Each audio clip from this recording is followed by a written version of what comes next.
নদীর শাশুড়, কিন্তু তিনি কেবল দানব নন, তিনি ভয়, লোভ, অজ্ঞানতা ও সংশয়ের প্রতীক। মায়ের অস্ত্রের আঘাতে তার দেহ নাশ হচ্ছে না, বরং তার অন্তরে যাচ্ছে উপলব্ধি, সত্যের দীপ্তি।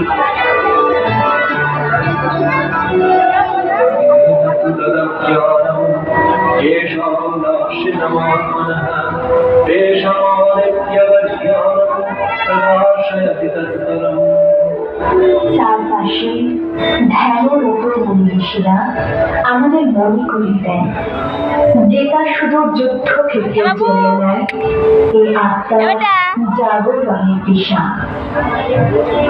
দেওয়ালের মাটির ভাস্কর্যে ফুটে উঠেছে গীতার ভাব, গভীরতা,